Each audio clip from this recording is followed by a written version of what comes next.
जी हाँ, तो आप देख रहे हैं जश्न आज़ादी। आपके साथ मैं हूं आशीष चौबे। लगातार आज़ादी के इस जश्न में हम लोग तमाम बातें कर रहे हैं, विचार मंथन कर रहे हैं। हमारे साथ बहुत ही खास मेहमान मौजूद हैं जिनके साथ लगातार चर्चा चल रही है। और एक बार पहले आपको सबका तारुफ करा देते हैं। ब्रिगेडियर विजय सागर धीमान हमारे साथ मौजूद हैं। बहुत स्वागत है आपका। प्रकाश भंडारी जी वरिष्ठ पत्रकार, श्याम सुंदर शर्मा वरिष्ठ पत्रकार हमारे साथ शामिल हो रहे हैं। इसके अलावा बीजेपी नेता पंकज जोशी भी हमारे साथ मौजूद हैं। मैं आऊंगा पहले प्रकाश भंडारी साहब आपके पास। हम लोग लगातार चर्चा कर रहे हैं कि हम आज के इस स्वतंत्रता दिवस को किस रूप में देखें। लाल किले की प्राचीर से प्रधानमंत्री की तरफ से जो बातें कही गई उसमें उन्होंने बेटियों का जिक्र भी किया, मातृत्व जो मृत्यु दर है उसका भी उन्होंने कहीं ना कहीं एक संकेत देने की कोशिश की। कैसे उस मॉर्टेलिटी रेट को हम कम करने के लिए जो एज है मैरिज के लिए उसको शायद बढ़ाने की दिशा में आगे बढ़ेंगे। और भी बहुत सारी बातें कही गई, खासकर skill India, make in India और चूंकि आत्मनिर्भर भारत तो थीम ही है। किस रूप में आज देख रहे हैं? और चूंकि हम सूबे की अगर बात करते हैं राजस्थान की, तो राजस्थान को अगर इसी दृष्टिकोण से केंद्र सरकार आगे बढ़ती है, योजनाएं बढ़ती हैं, तो क्या कुछ और मिल सकता है? उसको हम कैसे कोरिलेट कर सकते हैं?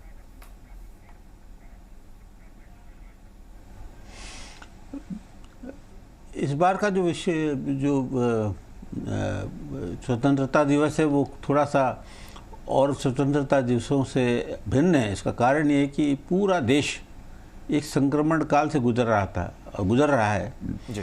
और अभी हम उस द्वंद्व में अभी फंसे हुए हैं, उभर नहीं पाए हैं पूरी तरह से।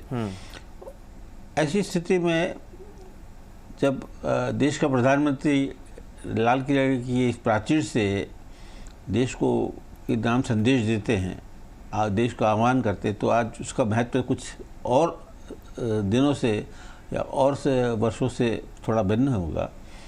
और सबसे बड़ी बात है कि इस प्राचीर से जब प्रधानमंत्री पूर्व के प्रधानमंत्री हैं और के नरेंद्र मोदी जी हैं, उन्होंने जो भी घोषणाएं की है उसका बड़ा महत्व होता है। पूरे देश के अंदर वो संदेश पहुंचता है।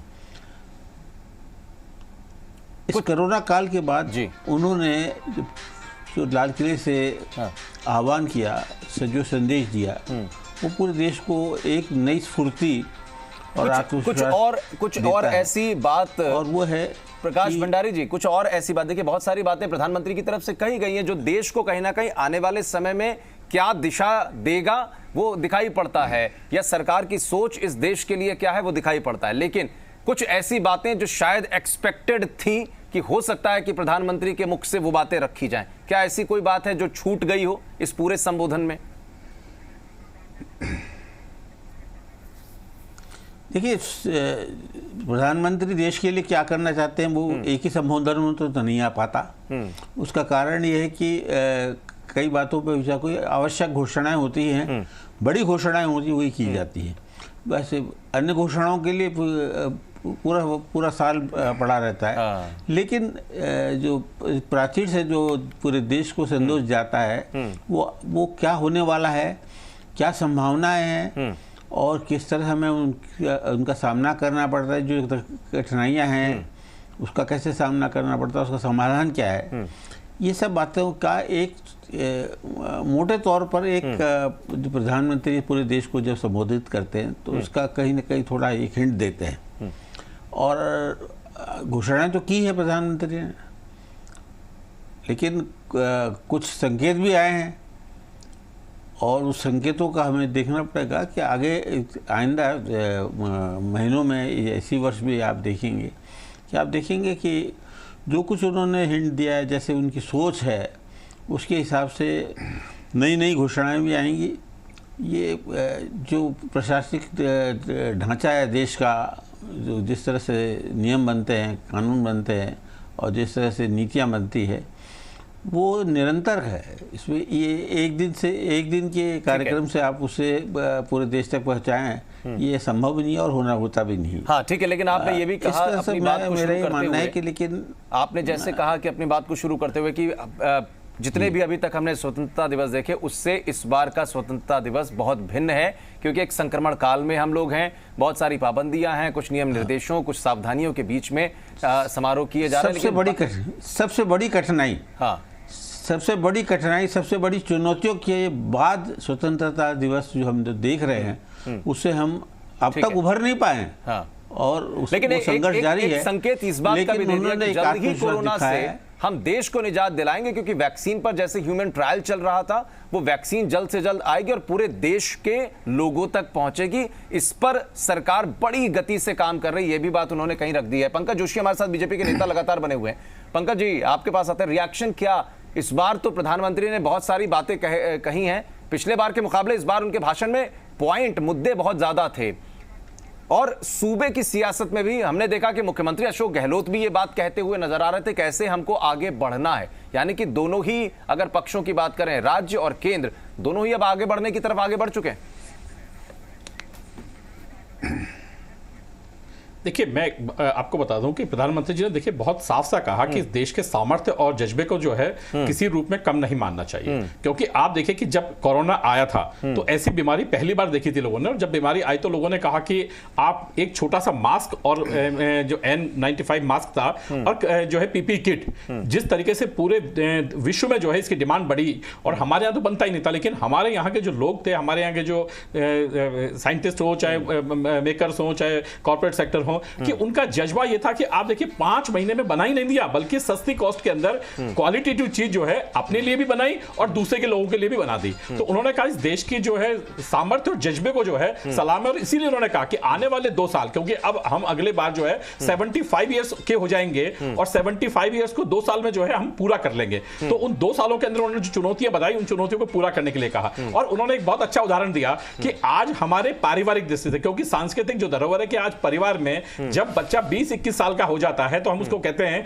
कि अपने पैरों पे खड़ा हो और आत्मनिर्भर बने। और हमारा देश क्योंकि अब 75 का है तो उन्होंने कहा कि अब वो टाइम आ गया है कि हमारा देश जो है आत्मनिर्भर बन जाना चाहिए और अपने पैरों पे खड़ा हो जाना चाहिए। और सब तरीके से आप देखिए कि मैं आपको एक छोटा सा उदाहरण देता हूं कि एक बड़े जब नेता से हम लोग ने बात की तो उन्होंने कहा कि अमेरिका ने जब 2000 के अंदर बात की, माननीय अटल जी की सरकार थी, तब उन्होंने कहा था कि इतनी बड़ी बड़ी जो इंफ्रास्ट्रक्चर चीजें हैं और इतना बड़ा जो विकास है वो क्या बेसिकली भारत प्राप्त कर पाएगा। तो उन्होंने जो एक बात कही थी, उन्होंने कहा कि ये जो चीजें हैं ये ज्यादा से ज्यादा 10-15 साल की चीजें हैं। इतना बड़ा इंफ्रास्ट्रक्चर प्राप्त करने के लिए 10 से 15 साल हैं, लेकिन जो भारत की संस्कृति है उसको तुम पिछले 100 साल छोड़िए आप कि जो है शताब्दियां बीत जाएंगी, लेकिन वो संस्कृति जो है आपके पास नहीं आ पाएगी। तो इसीलिए उन्होंने बहुत सारी चीजें की कि संस्कृति से लेकर के हमारी जो आत्मनिर्भरता है, उससे लेकर के हमारा जो मान और सम्मान है और देश की जो सीमाएं हैं, आज पूरी की पूरी सीमाओं को उन्होंने कहा कि आज लद्दाख को जो है पूरी विश्व ने देखा कि जैसा लद्दाख में होता कि आज तक हमारे साथ कैसी पोजीशन होती थी, लेकिन आज जो पोजीशन है कि आज हमारे सेनाओं पे हमें गर्व है कि जी पंकज जी कहते भी हैं कि वो देश जो अपनी सभ्यता, अपनी संस्कृति को सहेजने में कामयाब होते हैं, वही देश आगे भी जाते हैं।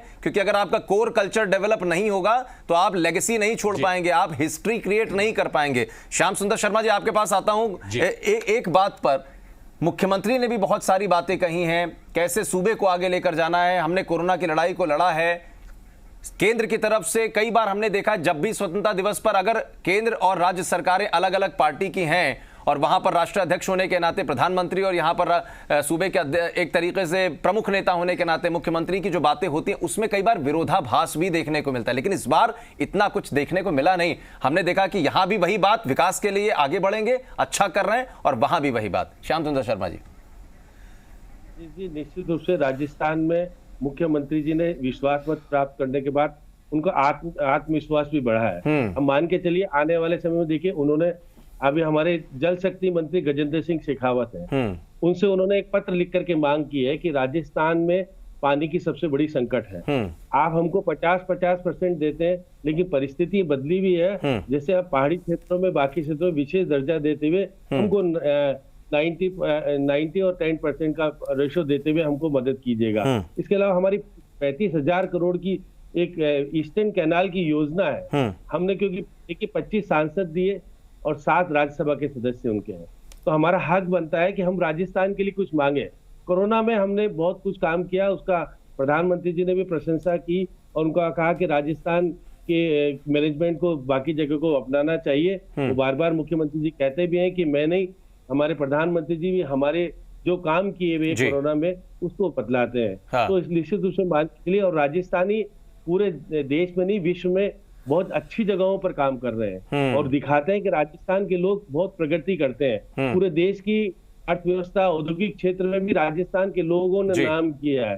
तो निश्चित रूप से राजस्थान में आने वाला कल किस तरह से अच्छा हो और हाँ। यहाँ का औद्योगिक क्षेत्र किस तरह से बढ़े, हाँ। मजदूरों को किस प्रकार से रोजगार दे, हाँ। इसमें हमको सोच बदलना पड़ेगा। और हमारी आर्थिक स्थिति जो अभी कोरोना के कारण बिगड़ी है, 40% ही आय रही, उसको हम किस प्रकार से बढ़ाएं। सही बात है। चुनौती इस राजस्थान के पास और देश के पास भी। लेकिन देश के प्रधानमंत्री ने जो कुछ कहा है कि हमको देखिएगा 21वीं सदी में नीति भी चेंज करनी पड़ेगी और रीति भी चेंज करनी ठीक है। पड़ेगी, दोनों हम परिवर्तित बिल्कुल। करेंगे। और यही कल हमारा बिल्कुल श्याम सुंदर शर्मा जी, यही मुझे लगता है समय की जरूरत भी है कि जो एक संघीय ढांचा इस देश के लोकतंत्र को और मजबूत करता है, वो संघीय ढांचा देश के विकास के लिए आगे बढ़े, ना कि राजनीतिक अस्थिरता की बात या राजनीतिक विद्वेष की बात या अलग अलग धाराओं में जाने की बात हो। अब अगर आज स्वतंत्रता दिवस के मौके पर ये एक दिशा दिखी है इस देश में, तो इसको आगे कहीं ना कहीं ले जाने की कोशिश होनी भी चाहिए। ब्रिगेडियर हमारे साथ लगातार बने हुए हैं, आपके पास आएंगे सागर धीमान साहब, लेकिन उससे पहले एक छोटा सा ब्रेक यहां पर लेंगे। हमारे तमाम मेहमान बने हुए हैं, चर्चा भी जारी रखेंगे एक छोटे से ब्रेक के बाद।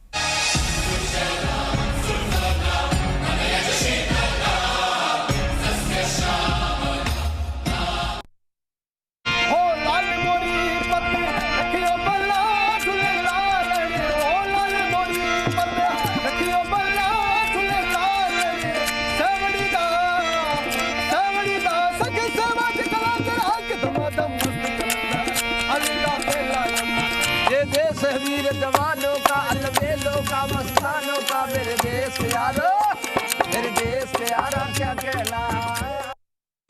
को पावर्ड बाय मिराज ग्रुप, आपका विश्वास है हमारी पहचान। Special partner CESC Rajasthan, Gitanjali university Udaipur, JK Lakshmi cement India, अब सोच करो बुलंद, and supported by Shobha Saria group of institutions, Sikar Rajasthan.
Rajasthan में कोरोना का आंकड़ा पहुंचा 59,378। आज सुबह दर्ज हुए 686 नए मामले। पॉजिटिव केस सबसे ज्यादा अलवर में मिले 80।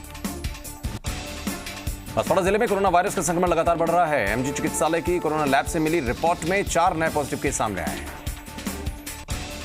12 गठरों में तीनों ग्राम पंचायतों के विलय से अतिक्रमण के मामले बढ़ चुके हैं। प्रशासन ने अतिक्रमण के प्रति सख्त रुख अपनाते हुए सरकारी भूमि पर अतिक्रमण को हटाया।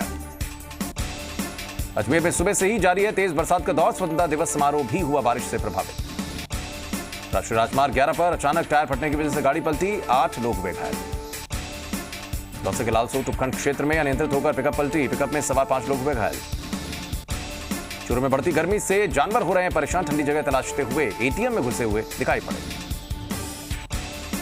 शहीदों के सम्मान में डूंगरपुर नगर परिषद में 60 लाख रुपए की लागत से वॉर म्यूजियम का निर्माण करवा रही है कंपनी। वॉर म्यूजियम का लोकार्पण 20 अगस्त को सभापति के गुप्ता करेंगे।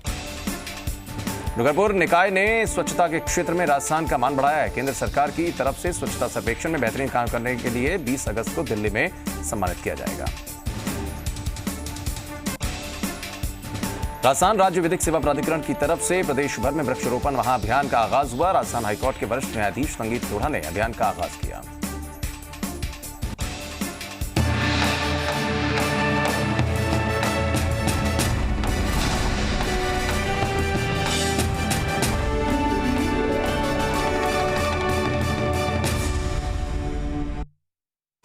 को पावर्ड बाय मिराज ग्रुप, आपका विश्वास है हमारी पहचान। Special partner CESC Rajasthan, Gitanjali university Udaipur, JK Lakshmi cement India.